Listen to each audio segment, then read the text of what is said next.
London, England, February the 4th, 1971. 10:17 a.m. The announcement lasts 4 minutes. A government spokesman stands before the press and delivers, in the measured language of British understatement, the most shocking corporate news in the history of the United Kingdom. Rolls-Royce Limited, the company that built the engines that won the Battle of Britain, the company whose cars carried kings and queens and presidents and maharajas, the company whose name had become a synonym for the very concept of excellence in the English language, is bankrupt.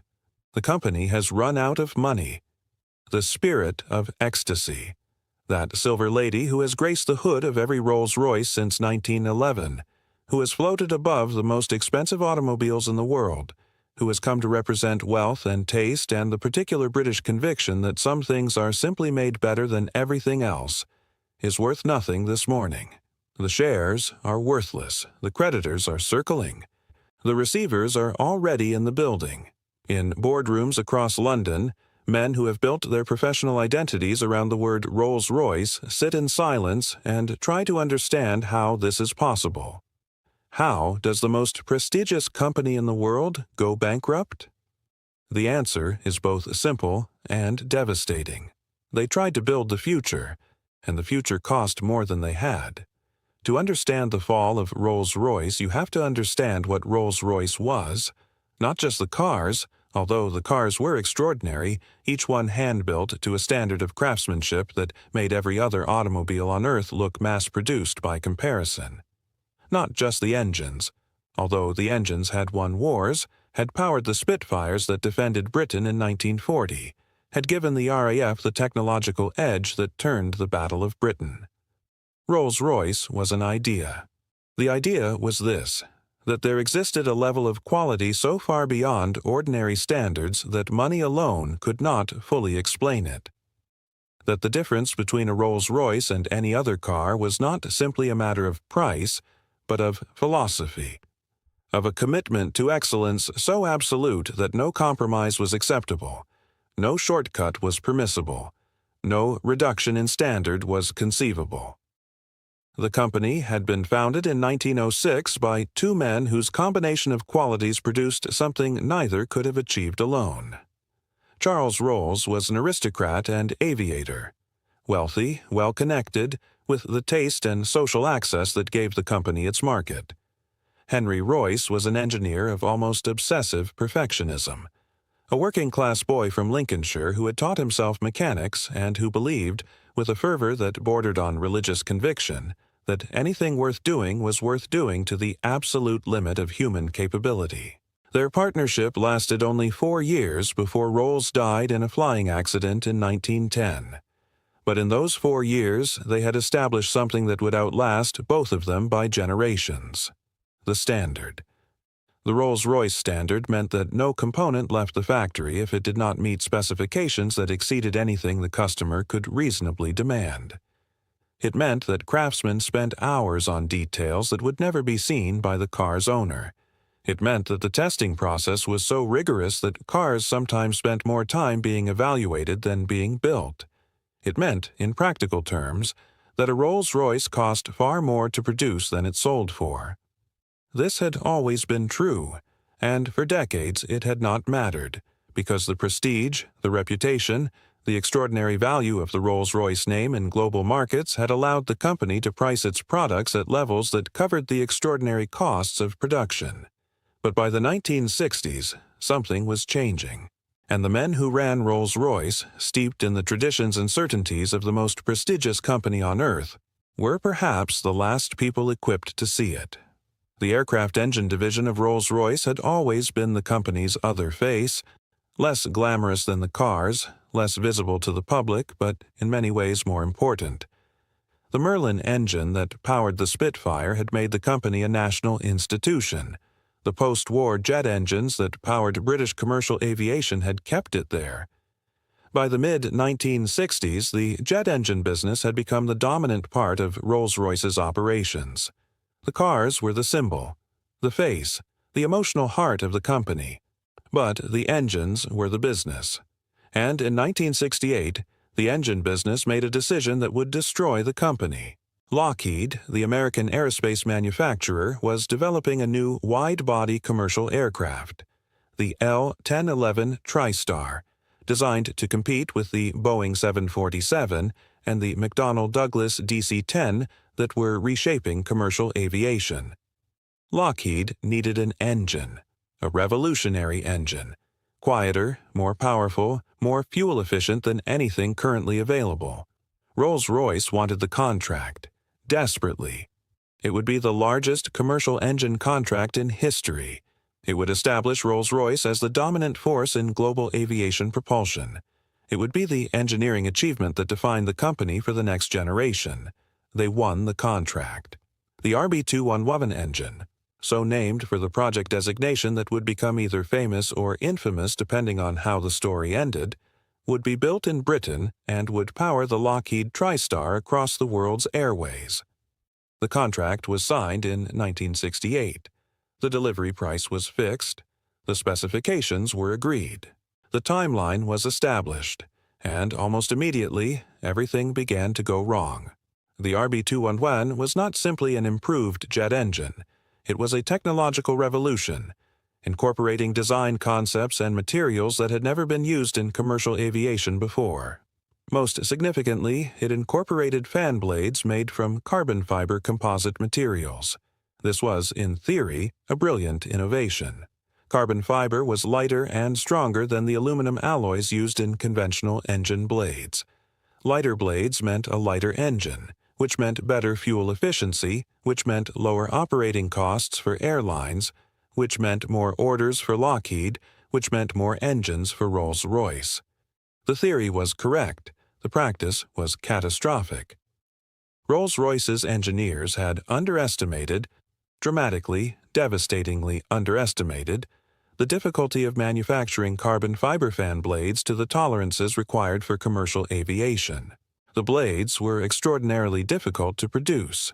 The rejection rate in manufacturing was far higher than projected, and when the blades were tested in conditions that simulated bird strikes, a standard aviation certification requirement, they shattered. Carbon fiber, it turned out, did not absorb impact energy the way aluminum did. Aluminum blades struck by a bird would deform and damage an engine. Carbon fiber blades struck by a bird would fragment catastrophically, potentially destroying the engine entirely. The carbon fiber blade program was abandoned.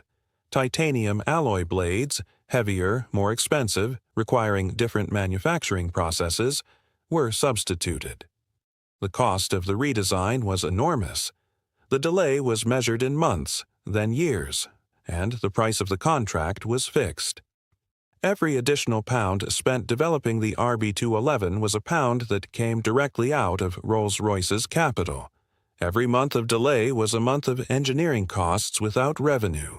Every design change was an additional expense against a contract that allowed no price adjustment. The company began spending money faster than it was making it. Then it began spending money it didn't have. The management attempted to renegotiate the Lockheed contract.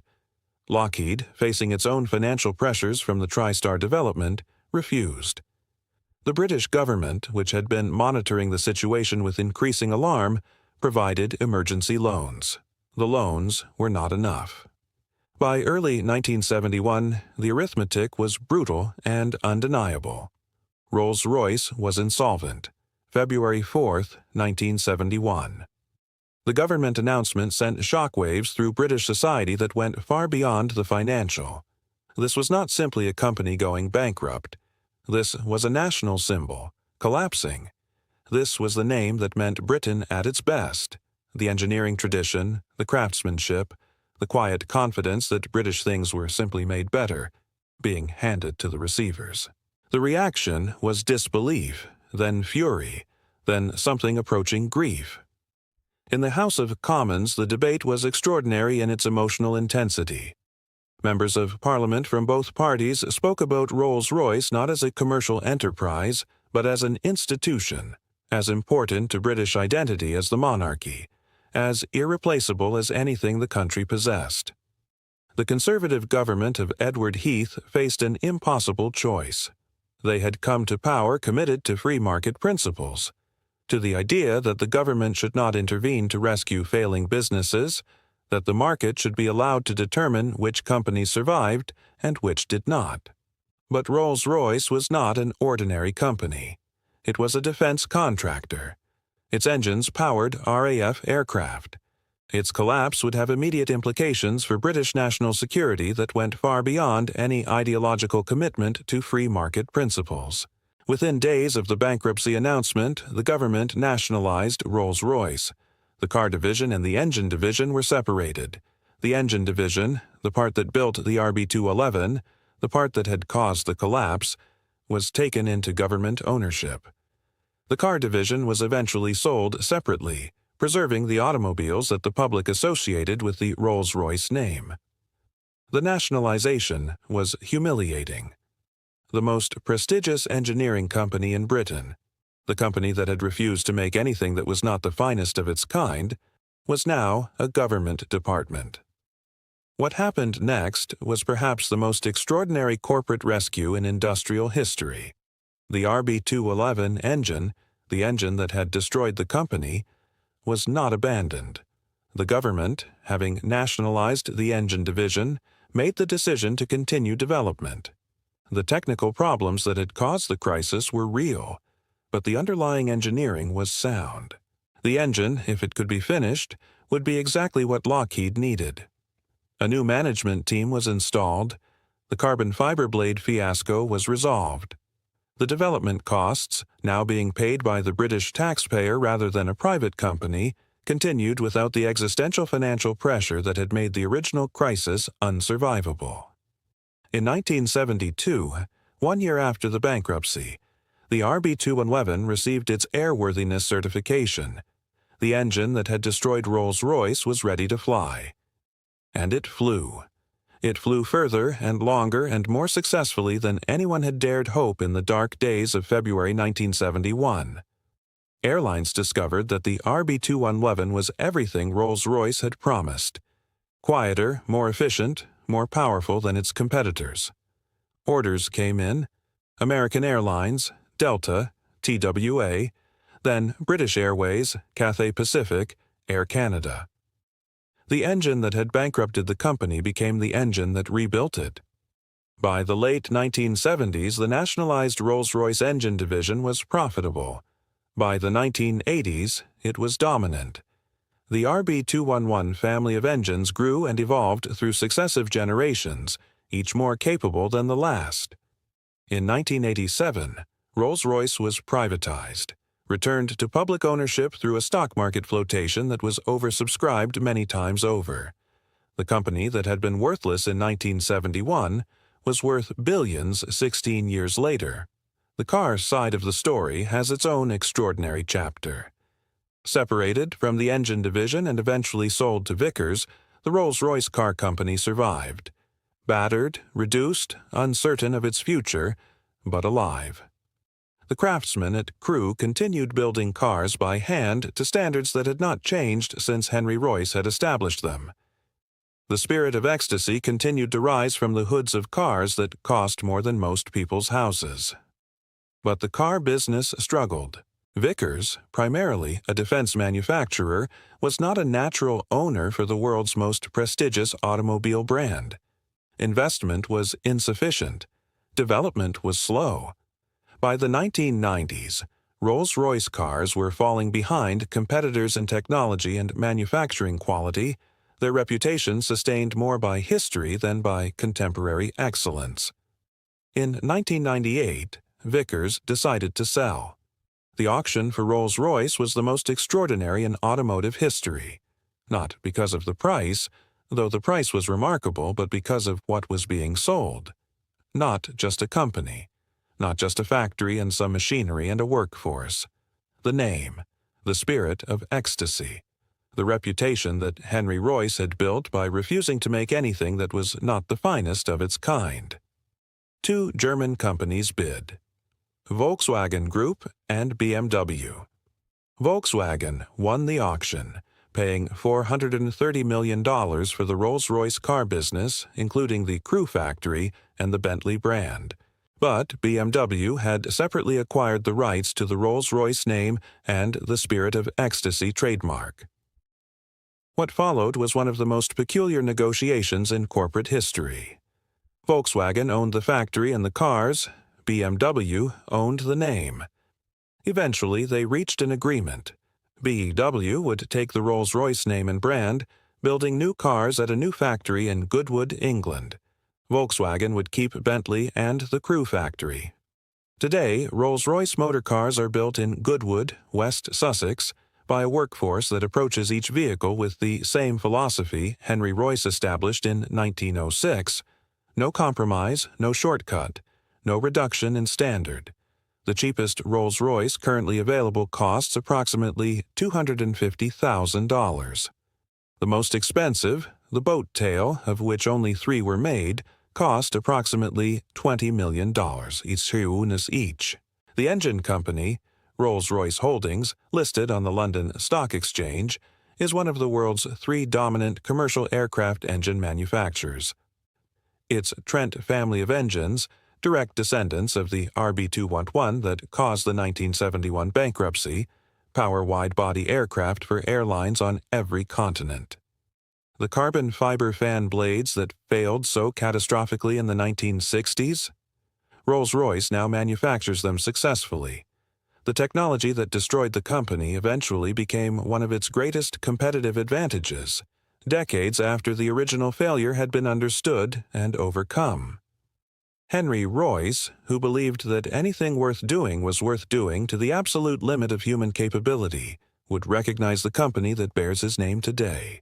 He would also, perhaps, recognize the irony, that the collapse which appeared to end everything was, in fact, the crisis that forced the company to find the resources, government capital, new management, time to solve the problems that had seemed unsolvable, that the private company could never have found on its own.